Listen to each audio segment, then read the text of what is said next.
আল্লাহ পাক রব্বুল আলামিন তোমার হিসাব নেওয়ার পূর্বে তুমি নিজেই তোমার নিজের জীবনের হিসাবটা একবার মিলিয়ে দেখো। এই জন্য আমাদের বুজুর্গানে দিন বলেন যে নিজের জীবনের নিজের হিসাব মিলানোর অর্থ কি, রাত্রেবেলা নির্জন অবস্থায় বালিশের মধ্যে মাথাটা লাগানোর পরে আপনি চিন্তা করবেন যে আজকে সারাদিন আমার কয়টা গুনাহ হয়েছে, কয়টা নেক আমল হয়েছে।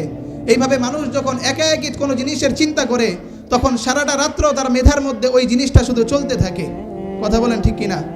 অথচ আমাদের অবস্থা তো হচ্ছে এরকম যে আমরা ভালো জিনিসের চিন্তা তো দূরের কথা, আল্লাহ বলতেছেন ভালো জিনিসের চিন্তা করতে, আর আমরা আমাদের পেরেশানি যখন আসে একটার পর একটা সিগারেট ধরাই চিন্তা দূর করার জন্য।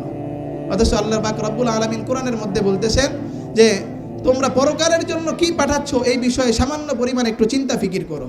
নিজের ভবিষ্যৎ জীবনকে, যেই ভবিষ্যৎ কিনা সুনিশ্চিত, এমন ভবিষ্যৎ জীবনকে সুন্দর করার জন্য প্রস্তুতি গ্রহণ করি। আল্লাহ পাক রব্বুল আলামিন আমাদের সবাইকে নেক আমল করার, গুনাহমুক্ত জিন্দেগি গঠন করার তৌফিক দান করুক। সকলেই বলি আমিন।